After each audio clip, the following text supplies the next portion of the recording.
First at 4, we got a break from the heat today because of the clouds and rain. That is not going to be the case for the rest of this week. Find out when our next heat wave arrives. Karen? First at 4, the number of coronavirus cases in Michigan was startling yesterday. We've got the newest numbers, and we know Governor Whitmer is watching them closely. Also, the connection between the virus and your air conditioning. Dr. McGeorge here this afternoon with what we all need to know. Paula.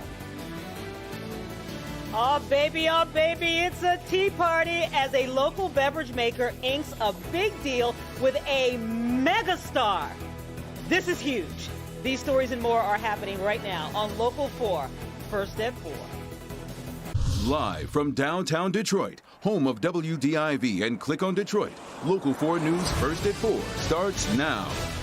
Good afternoon, I'm Karen Drew. First at 4, new coronavirus numbers for the state of Michigan. Governor Whitmer has warned if they go in the wrong direction, she will throw the state's reopening into reverse. The state recorded 645 new cases in the past 24 hours. That is a drop from yesterday's nearly 900 cases, but still running higher than the numbers we were seeing just a few weeks ago. 16 additional deaths were also recorded. Meantime, the state's eviction moratorium came to an end yesterday, but the state has launched a new diversion program with $50 million in relief available. The 36th District Court has extended its own moratorium on evictions in Detroit until August 15th. Our coverage of this eviction crisis continues tonight at 6. Protesters gathered for a fourth day of protests against in-person summer school in Detroit. This time, the result was quite different. 11 protesters were arrested as they were trying to block a bus from leaving that lot. ABC Student Transportation is a private company that transports 60% of the district. Police say the group was given multiple warnings. Protesters say they're concerned about student safety during the pandemic. The protesters who've been arrested are charged with disorderly conduct. One woman could face assault charges. The battle over face masks, new pressure on President Trump, and a battle brewing in Congress. Those are just some of the national headlines swirling around our national pandemic. Kimberly Gill with the very latest. And Kim, retailers may be leading the charge when it comes to wearing face masks. Hi, Karen. Good afternoon. Yes, major retailers have been falling like dominoes in the last 24 hours since Walmart decided it would require customers to wear face masks. Today, you can add Kroger, Kohl's, Target, and CVS to that list. Of course, Governor Whitmer's executive order already requires face coverings in public places here in Michigan, but retailers have the power to influence habits across the country. Each store has its own specific start date for those new requirements, but here in Michigan, you should already be masking up because of the governor's order. And on the other hand, the Republican governor of Georgia, meanwhile, has signed an order suspending local mask ordinances. Today, mayors in Atlanta and more than a dozen other cities want the local requirements to stay in place. They're angry with Governor Brian Kemp for sending a different message. Texas, Arizona, Florida, and California today reported a combined 36,000 new cases of COVID-19. House Speaker Nancy Pelosi is blasting President Trump for not doing enough to get the pandemic under control.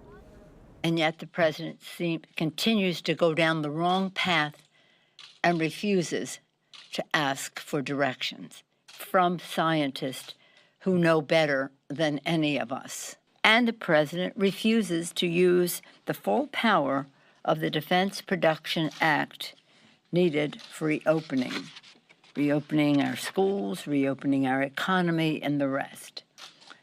And right now, House Democrats are trying to pass a new $3 trillion stimulus package by the end of July. Senate Majority Leader Mitch McConnell is working on a $1 trillion package in the Senate. But Karen, that's a pretty big $2 trillion gap there that would need to be worked out. We'll, of course, be watching it closely. Until then, we'll send it back to you. All right. Thank you, Kim. Sure. Well, warm weather across the country is driving people to the comfort of indoor air conditioning, but that has some experts worried because of the concern that COVID-19 could be spread by suspended aerosols. Dr. Frank McGeorge joins us with a closer look at that concern. A report published in the CDC journal, Emerging Infectious Diseases, details how COVID-19 was spread in a restaurant from one infected person to 9 other people. Now, a detailed investigation concluded the virus was most likely spread to distant tables by the flow of air from the air conditioner, which raises the question, how safe is our indoor air? When an infected person coughs, sneezes, or even talks loudly, especially without a mask, a fine mist of particles is expelled into the air. This aerosol can carry potentially infectious particles farther than the recommended 6 feet of physical distance. One important concern is that air conditioning systems could either blow the aerosol more quickly from an infected person to nearby people, or, by recirculating the air, could spread virus even farther. The concern over recirculated central air hasn't been proven yet, but there are a number of ways the effect could be limited nonetheless. High-efficiency HEPA filtration systems would trap infectious particles in the airstream. Specific wavelengths of ultraviolet light embedded in the ductwork or near air registers could kill virus. And finally, existing systems could be redesigned to bring in fresh, uncirculated outdoor air to dilute any infectious particles in the air. Whether it's summer or winter, all businesses and schools should begin to consider how they can efficiently improve indoor air quality. Back to you. Many of us have needed that air conditioning this month, but today the rain kept it a little cooler. Ben, are those gray skies going to clear up things this afternoon and this evening? Yeah, Karen, we're starting to see some breaks out there, but it has really kept a lid on temperatures today, and that's because of not only the clouds, but the rain, which is still hanging on in just a couple locations. You can see a couple of those blips there coming out of Genesee County, just a couple light showers, maybe some more drizzle around parts of St. Clair and Sanilac counties, but this is all slowly coming to an end. Temperatures low to mid 70s, at least in the north zone. You can see some slightly higher temperatures from Metro Airport South, but everybody's still below 80 degrees and should stay that way through the evening. We'll see those clouds break up tonight, and the heat is just around the corner. Karen, 90s not far away. We'll look at those in just a few minutes. Always appreciated. Thank you, Ben.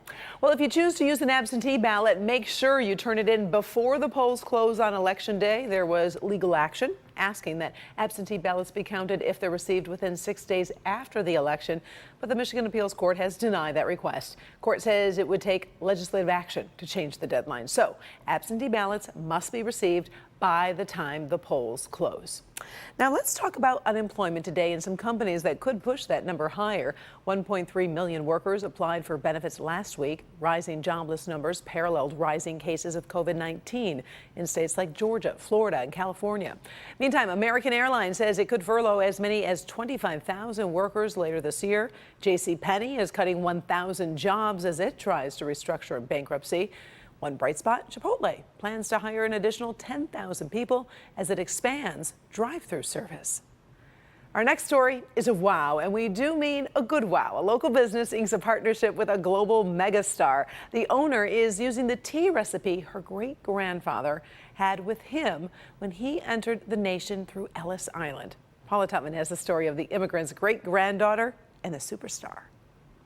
Naila Ellis is going head-to-head with the big beverage companies with her tea, Ellis Island Tea. We got the guys over here figuring out a process for our online orders because online has been going crazy. From the humble beginnings of making her great-grandfather's Jamaican-style tea in her mother's basement and selling it from her car 12 years ago. I would make it every night at home and then bottle it by hand in the morning. It would take me a whole night to make less than 100 bottles, like 50 bottles. She plugged away, never listened to people who settled for small hopes or no dreams at all. People project their realities onto everybody else because they only have their experiences. So what's realistic to them is supposed to be what's realistic to you. And now the ink is barely dry on her brand new partnership with one of the biggest names in entertainment, Kevin Hart.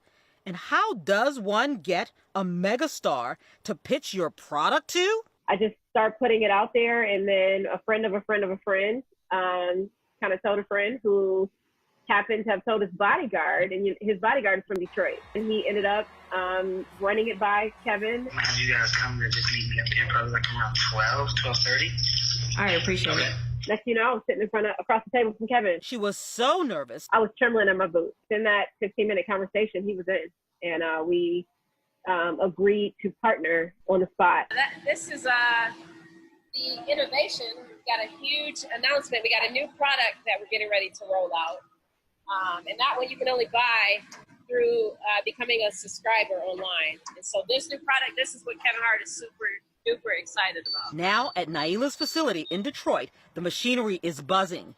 Not only are her workers working more, but along with a steady paycheck they get something even more important. It can happen for somebody like me. The way that she started her business, I know I can start mine. I'm a black woman just like she is, and we can do it. And in a world with lots of teas and beverages, Kevin Hart is a great person. You know he's investing in mommy's company. What? Wait, what does investimate mean? Ellis Island Tea has only one trajectory. Can you spell boom? Is that what that is? Isn't that what that is? I would call that poo-poo. Yeah. Oh my God, you know what my favorite thing about this story is? Absolutely everything. It absolutely reaffirms the sheer importance of believing, not just thinking, but believing big. By the way, Kevin Hart is expected to announce the big partnership this evening and also introduce that brand new flavor live on his Instagram page at 9 o'clock this evening to Karen, just a mere 95.5 million followers. Wow. Say it with me. Kaboom! Kaboom! I agree with you, Paula. That is amazing. And also, I love how her dreams inspiring some of her employees to also dream. So she's kind of passing on that energy. All good. All good. All great. Nothing bad here. We love it. Thank you All so great. much, Paula. All right. Still ahead, here first at 4. How would you like to spend more time with former First Lady Michelle Obama? She has a new project that could shed light on some of the issues that we're all facing. Up first, Johnny Depp's libel trial. Why the court won't hear from former girlfriends like Winona Ryder and who is supporting the actor in court. Up first, chaos caught on camera. Police say 3 women went on a rampage. The story behind the video and what happened when it was all over. That's next.